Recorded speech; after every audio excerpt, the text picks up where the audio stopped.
যে ব্যক্তি শাবান মাসে ইবাদত বন্দেগী করবে আল্লাহ তাআলা তাকে 5টি পুরস্কারে পুরস্কৃত করবেন।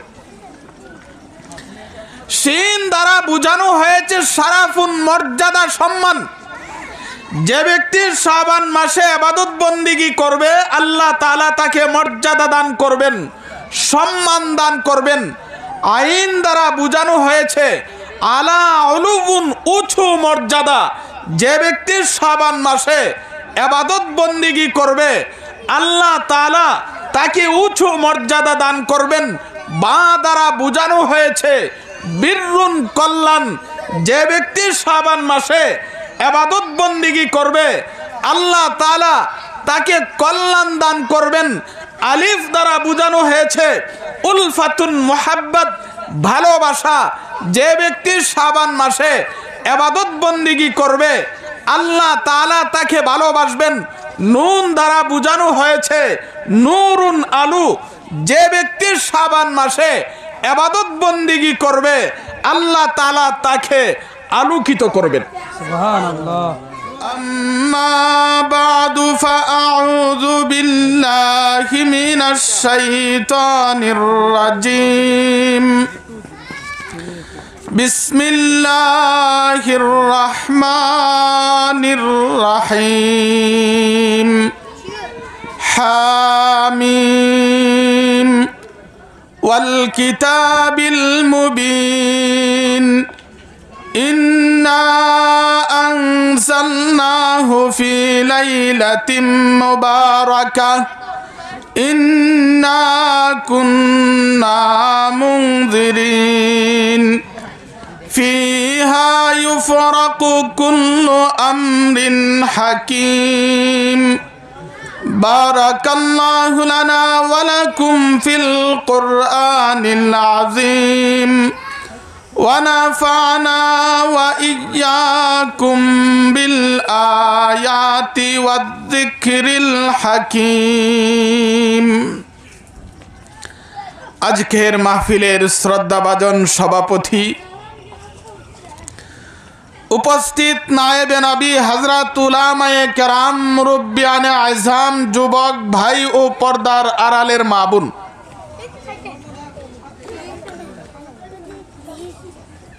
আমি আপনাদের সামনে আলোচনা করার জন্য 25 নম্বর পারা সূরাতুদ দুখানের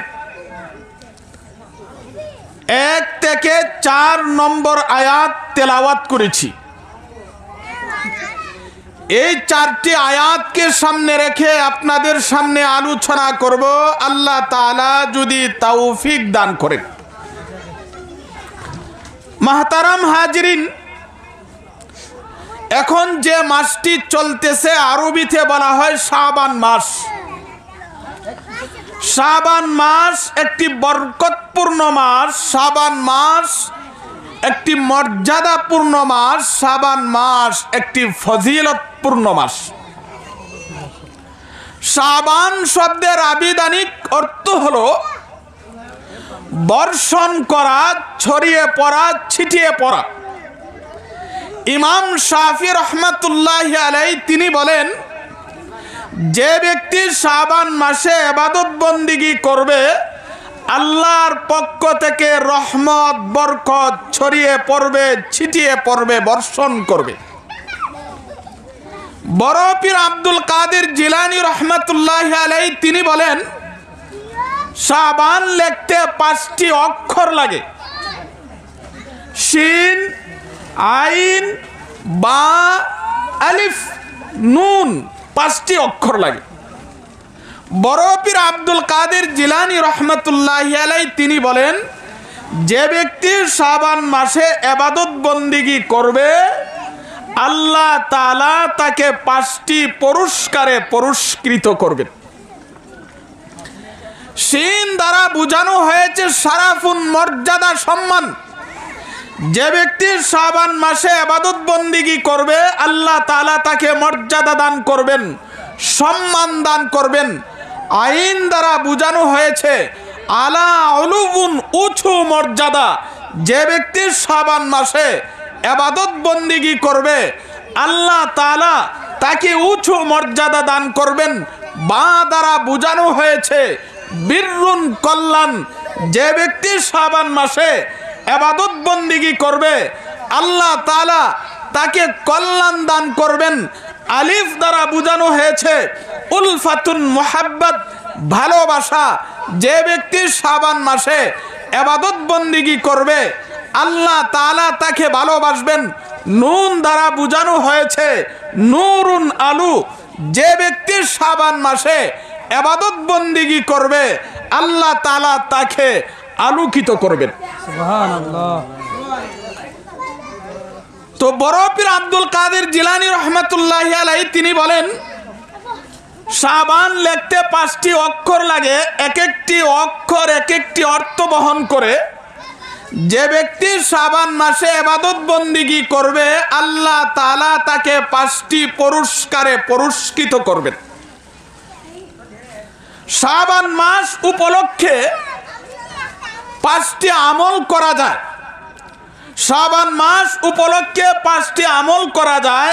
1 নাম্বার হলো বেশি বেশি নফল রোজা রাখার চেষ্টা করা। 2 নাম্বার হলো গত বছরের রোজা কাজা থাকলে এই রমজান আসার আগে এগুলো কমপ্লিট করা। 3 নাম্বার হলো নিজেকে শিরিক, হিংসা, বিদ্বেষ থেকে পবিত্র করা। 4 নাম্বার হলো দান খয়রাত করা। 5 নাম্বার হলো মাহে রমাদানের জন্য নিজেকে প্রস্তুত করে তোলা। তাহলে শাবান মাসে আমরা 5টি আমল করতে পারি। শাবান মাস উপলক্ষে 5টি আমল করা যায়। 1 নাম্বার হলো বেশি বেশি নফল রোজা রাখার চেষ্টা করা। তবে প্রথম 10 অথবা দ্বিতীয় 10-এর ভিতরে শেষের দিকে রাখবো না। আমাদের নবী বিশ্ব নবী শাবান মাসে প্রচুর পরিমাণে রোজা রাখতেন। এমনকি শাবান এবং রমাদান 2 মাস ধারাবাহিকভাবে রোজা রাখতেন। নবীজি যখন শাবান মাসে রোজা রাখা শুরু করে দিতেন মনে হইতো নবীজি আর রোজা ভাঙবেন না। আবার যখন রোজা থেকে বিরত থাকতেন মনে হইতো তিনি আর রোজা রাখবেন না। আমাদের নবী বিশ্ব নবী শাবান মাসে এত অধিক রোজা রাখতেন, অন্য কোনো মাসে এত অধিক হারে রোজা রাখতেন না। শাবান মাসে আমাদের নবী অধিক হারে রোজা রাখতেন। হযরত আয়েশা রাদিয়াল্লাহু তাআলা আনহা আমাদের নবীকে জিজ্ঞাসা করলেন, ইয়া রাসূলুল্লাহ, শাবান মাসে আপনি অধিক হারে রোজা রাখেন কেন? নবী করিম সাল্লাল্লাহু আলাইহি ওয়াসাল্লাম বললেন, 2 কারণে আমি শাবান মাসে অধিক হারে রোজা রাখি। 1 নাম্বার হলো নবীজি বলেন 1 নাম্বার হলো শাবান মাসে 1 বৎসরের ভিতরে কারা কারা মারা যাবে তার একটা লিস্টি লেখা হয়। আমি নবী চাই রোজা রাখা অবস্থায় মৃত্যুর তালিকায় আমার নামটি লেখা হোক। 2 নাম্বার নবীজি বলেন সামনে হলো রমজান মাস, রমজান মাসের সম্মানার্থে আমি নবী শাবান মাসে বেশি বেশি রোজা রাখি। তাহলে নবীজি শাবান মাসে অধিক রোজা রাখতেন 2টা কারণে। কিন্তু উম্মতের জন্য ধারাবাহিকভাবে রোজা রাখা সুন্নাত নয়। আমাদের নবী বিশ্ব নবী আধ্যাত্মিকভাবে এবং শারীরিকভাবে আমাদের চাইতে অনেক শক্তিশালী ছিলেন। একাধারে 2 মাস রোজা রাখলেও নবীজির তেমন কষ্ট হয় নাই। কিন্তু আমরা যদি শাবান মাসে রোজা রেখে দুর্বল হয়ে যায় তাহলে রমজান মাসের ফরজ রোজা রাখতে আমাদের জন্য কষ্ট হবে। এই জন্যে ইসলামের নির্দেশ হলো যদি উম্মত শাবান মাসে রোজা রাখেও প্রথম দিকে রাখবে, অর্ধেকের ভিতরে, একেবারে লাস্টের দিকে না রাখা। তাহলে শাবান মাস উপলক্ষে 5টি আমল করা যায়। এর মধ্যে 1 নাম্বার হলো বেশি বেশি নফল রোজা রাখা। 2 নাম্বার, গত বৎসরের যদি রোজা কাজা থাকে, কোনো কারণে গত বৎসর 2-1টি রোজা আমার কাজা হয়ে গেছে, যদি এমন হয় শাবান মাস চলে আসছে এখনো আমি কাজা রোজাগুলো রাখতে পারি নাই, রমজান মাস হলো সামনে, ইসলামের বিধান হলো তুমি গত বৎসরের কাজা রোজাগুলো শাবান মাসে কমপ্লিট করে নাও। বিশেষ করে আমাদের সমাজে যে সকল মা বোনদের হায়েজ এবং নেফাজের কারণে অনেক রোজা ছুটে গেছে, রোজা রাখতে পারে নাই, ইসলামের বিধান হলো সামনে রমজান মাস আসার আগে শাবান মাসের ভিতরেই তুমি তোমার কাজা রোজাগুলো কমপ্লিট করে নাও। 2 নাম্বার, শাবান মাস উপলক্ষে আমরা যে আমলটা করতে পারি, যদি কোনো কারণে গত বৎসরে রোজা কাজা হয়ে থাকে, সামনে যেহেতু রমজান মাস আসার আগে কাজা রোজাগুলো কমপ্লিট করে নিব। এটা হলো শাবান মাস উপলক্ষে 2 নাম্বার আমল। শাবান মাস উপলক্ষে 3 নাম্বার আমল হলো নিজেকে শিরিক এবং হিংসা বিদ্বেষ থেকে পবিত্র করা। কেন?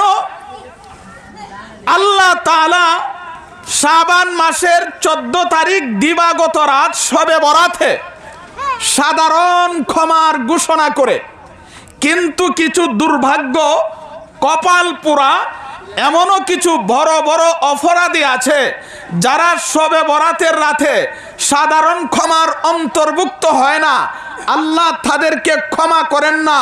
হযরত মুআজ ইবনে জাবাল রাদিয়াল্লাহু তাআলা আনহু থেকে বর্ণিত, তিনি বলেন শাবান মাসের 14 তারিখ দিবাগত রাত আল্লাহ তাআলা সৃষ্টির প্রতি রহমতের দৃষ্টি দেন এবং শিরিক হিংসা বিদ্বেষ পোষণকারী ছাড়া আল্লাহ সবাইকে ক্ষমা করে দেন। এই হাদিসে 2 প্রকারের অপরাধীর কথা বলা হয়েছে। শিরিক যারা করে, হিংসা বিদ্বেষ পোষণকারী যারা, তারা শবে বরাতের রাতে সাধারণ ক্ষমার অন্তর্ভুক্ত হয় না। হাদিস সমূহের প্রতি দৃষ্টি করলে দেখা যায় 15 প্রকার অপরাধী আছে। 15 প্রকার অপরাধী আছে, শবে বরাতে তারা সাধারণ ক্ষমার অন্তর্ভুক্ত হয় না, সাধারণ ক্ষমা পায় না।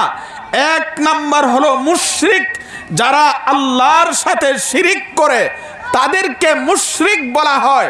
সন্তান দেওয়ার মালিক হলো আল্লাহ, জিন্দা রাখার মালিক হলো আল্লাহ, জমিতে ফসল দেওয়ার মালিক হলো আল্লাহ। কেউ যদি বলে বাবাও দিতে পারে, এটার নামই হলো শিরিক। এই সমাজে এমন মানুষের অভাব নাই যারা মনে করে বাবা আমাকে সন্তান দেয়, যারা মনে করে বাবা জমিতে ফসল দেয়, বাবা আমাকে হায়াত দেন, বাবা আমাকে মারেন, এমন আকীদা পোষণকারীকে মুশরিক বলা হয়। শবে বরাতের রাতে যারা মুশরিক, আল্লাহর সাথে শিরিক করে, তারা সাধারণ ক্ষমা পাবে না। 1 নাম্বার হলো মুশরিক। 2 নাম্বার হলো হিংসুক। হিংসা কারে হয়?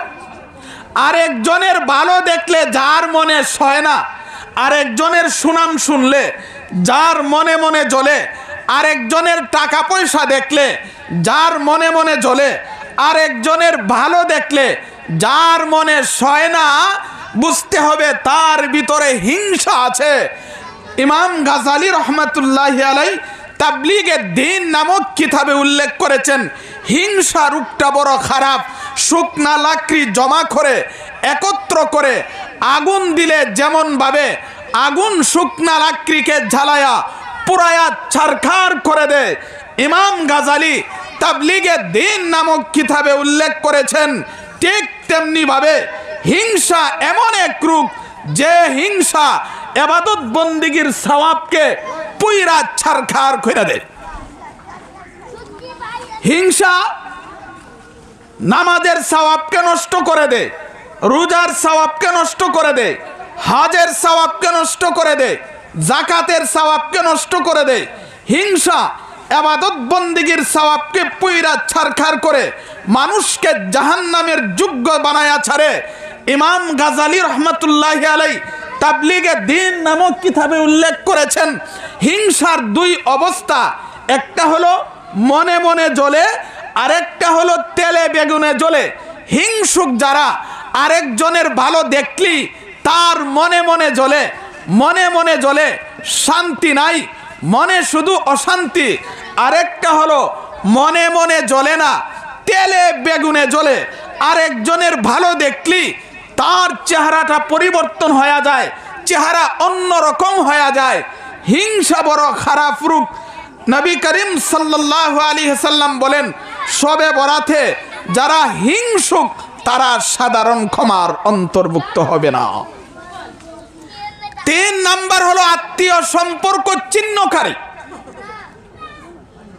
সমাজের যেই সমস্ত মানুষ আত্মীয়র সাথে ভালো সম্পর্ক রাখে না, সমাজে এমনও মানুষ আছে বাবার সাথে তার ভালো সম্পর্ক নাই, মায়ের সাথে তার ভালো সম্পর্ক নাই, আপন ভাই আপন বোনের সাথে তার ভালো সম্পর্ক নাই।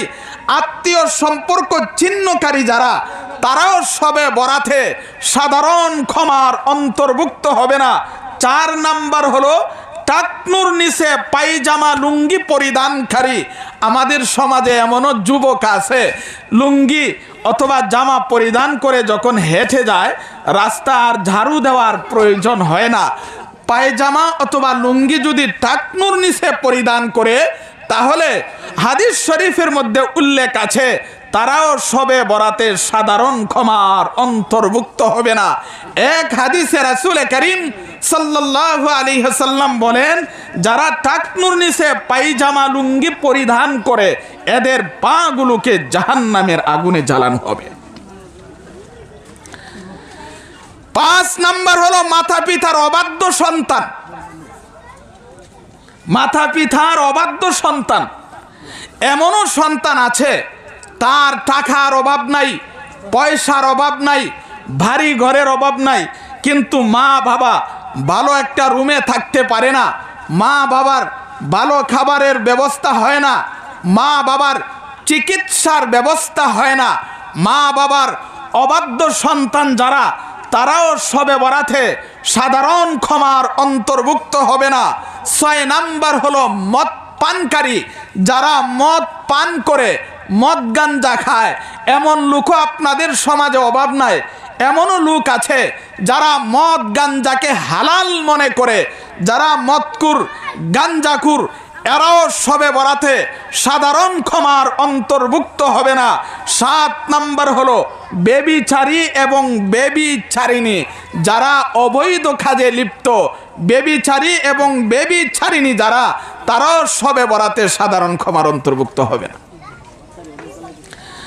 আমাদের নবী বিশ্ব নবী যখন মেরাজে গিয়েছিলেন, তখন নবীজি দেখলেন কিছু নারী এবং পুরুষ, তাদের এক পার্শ্বে হলো উন্নত মানের খাবার, আরেক পার্শ্বে হলো পচাযুক্ত খাবার।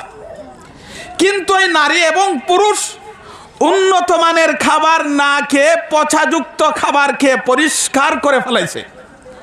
জিব্রাইল আলাইহিস সালামকে আমাদের নবীজি জিজ্ঞাসা করলেন, হে জিব্রাইল, এরা কারা? এমন লোক তো আমি কোনোদিন দেখি নাই। এদের কাছে ভালো খাবার আছে, কিন্তু ভালো খাবার না খেয়ে পচাযুক্ত খাবার খেয়ে পরিষ্কার করে ফেলাইছে, তার কারণ কি?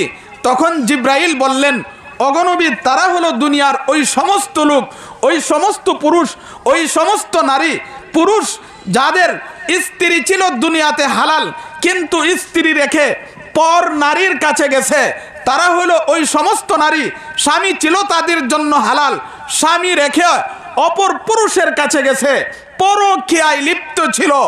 আল্লাহর জিব্রাইল বলেন, অগণবী, তাদেরকে এই শাস্তির ব্যবস্থা করা হয়েছে। তাহলে 7 নাম্বার হলো বেবিচারী এবং বেবিচারিণী যারা, তারাও শবে বরাতে সাধারণ ক্ষমার অন্তর্ভুক্ত হবে না। 9 নাম্বার হলো অন্যায়ভাবে হত্যাকারী। এখন তো মানুষ মারাটা একেবারে স্বাভাবিক হয়ে গেছে। হাদিস শরীফে রাসূল করিম সাল্লাল্লাহু আলাইহি সাল্লাম বলেন, কিয়ামতের পূর্বে এমন একটা সময় আসবে যখন মানুষ মারাটা স্বাভাবিক হয়ে যাবে। যে হত্যা করবে সেও জানবে না কোন কারণে হত্যা করছে, যাকে হত্যা করা হবে সেও জানবে না তাকে কোন কারণে হত্যা করা হয়েছে। 8 নাম্বার হলো অন্যায়ভাবে হত্যাকারী যারা, তারাও শবে বরাতে সাধারণ ক্ষমার অন্তর্ভুক্ত হবে না। 9 নাম্বার হলো অন্যায়ভাবে যারা ট্যাক্স খর আদায় করে, তারাও শবে বরাতে সাধারণ ক্ষমার অন্তর্ভুক্ত হবে না। 10 নাম্বার হলো যারা জাদু টুনার পেশা গ্রহণ করে, জাদু টুনা করে কুফরি কালামের মাধ্যমে, এমন লোক সমাজে আছে যারা হাত দেখিয়া, হাতের রেখা দেখে ভবিষ্যতের কথা বলে। বাজারে গেলে দেখবেন টিয়া পাখির মাধ্যমে ভবিষ্যতের কথা বলে। আমাদের সমাজের কিছু মানুষও আছে, এদের মাধ্যমে রাশি গণে ভবিষ্যতের কি হবে তা দেখে যারা জাদুটুনার পেশা গ্রহণ করে। এবং 11 নাম্বার গণক, এরাও শবে বরাতে সাধারণ ক্ষমার অন্তর্ভুক্ত হবে না। 12 নাম্বার হলো যারা বাদ্যযন্ত্র অভ্যস্তকারী গান বাজনার সাথে জড়িত, গান গায়, গান শুনে। আপনাদের এলাকাতে তো গান বাজনা এমন হয়ে গেছে, এটাকে আর হারামই মনে করে না, হালাল মনে করে। গান বাজনা যারা গায়, গান শুনে, এরাও শবে বরাতে সাধারণ ক্ষমার অন্তর্ভুক্ত হবে না। 13 নাম্বার হলো ফিতনাবাজ, সমাজে যারা ফিতনা ছড়ায়, ফিতনাবাজ যারা, তারাও শবে বরাতে সাধারণ ক্ষমার অন্তর্ভুক্ত হবে না। 14 নাম্বার হলো ফটো অঙ্কনকারী, যারা ফটো অকারণে ফটো অঙ্কন করে, তারাও শবে বরাতে সাধারণ ক্ষমার অন্তর্ভুক্ত হবে না। 15 নাম্বার চুগলকুর, যারা চুগলকুরি কুটনামি করে, তারাও সাধারণ ক্ষমার অন্তর্ভুক্ত হবে না। হাদিস সমূহের প্রতি দৃষ্টি করলে দেখা যায় এই 15 প্রকার অপরাধী আছে, শবে বরাতে সাধারণ ক্ষমার অন্তর্ভুক্ত হবে না। এই জন্যে এই সকল অপরাধের সাথে যারা আমরা জড়িত আছি, আমাদের জন্য উচিত এই শাবান মাসে 14 তারিখ দিবাগত রাত, এই রাত আসার আগেই ওই সকল অপরাধগুলো ত্যাগ করে আল্লাহর কাছে খাঁটি অন্তরে তওবা করা। মুফাসসিরিনে কেরাম তাফসিরের কিতাবের মধ্যে উল্লেখ করেছেন, কোনো বান্দা যদি 6টা শর্ত সাপেক্ষে আন্তরিকভাবে তওবা করে, 1 নাম্বার হলো যদি লজ্জিত হয়, 2 নাম্বার হলো গুনাহ যদি ছেড়ে দেয়, 3 নাম্বার ভবিষ্যতে গুনাহ করবে না এই প্রতিজ্ঞা করে, 4 নাম্বার আল্লাহর হক নষ্ট করে থাকলে তা আদায় করে, 5 নাম্বার মানুষের হক নষ্ট করে থাকলে তা যদি আদায় করে, 6 নাম্বার কাকুতি মিনতি করে যদি আল্লাহর কাছে তওবা করে, আল্লাহ তাআলা তার তওবা কবুল করবেন। এই সকল অপরাধের সাথে যারা আমরা জড়িত আছি, আমরা চেষ্টা করব এই শবে বরাত আসার আগে আল্লাহর কাছে আন্তরিকভাবে তওবা করে যেন আমরা সাধারণ ক্ষমার অন্তর্ভুক্ত হতে পারি। আল্লাহ আমাদেরকে তৌফিক দান করুন।